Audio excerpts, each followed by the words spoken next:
Feel like I'm at the tippy top of my game, looking down at the rafters. I had to sun these boys, can't leave them bastards.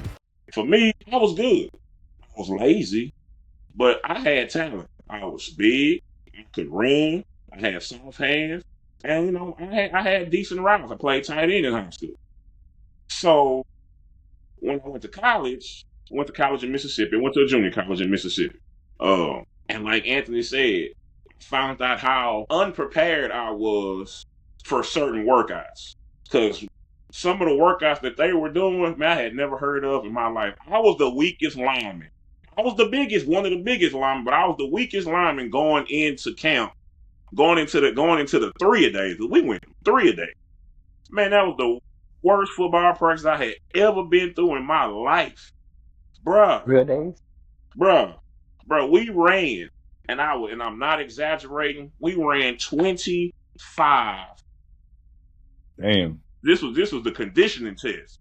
Bruh, man, I'm talking about throwing up on the sideline. I'm like, Lord, oh, what did I get myself into? But anyway, I made it through that.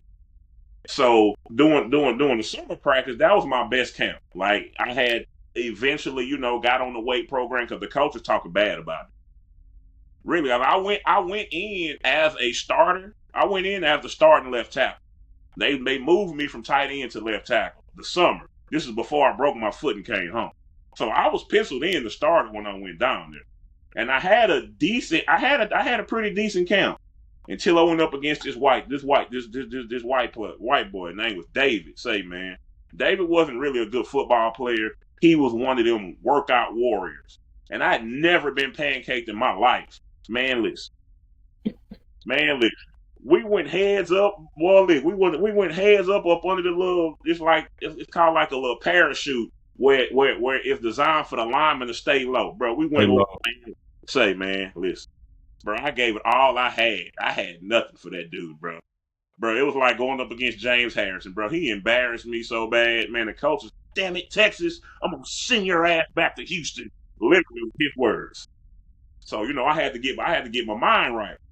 That's when I break my foot. That's when I come home. That's when we was playing, street football on McGregor or whatever. So by this time, I wasn't supposed to get sent home. I was mad. I really was mad because that was my best camp, and I was ready to play. So I never played it in the game.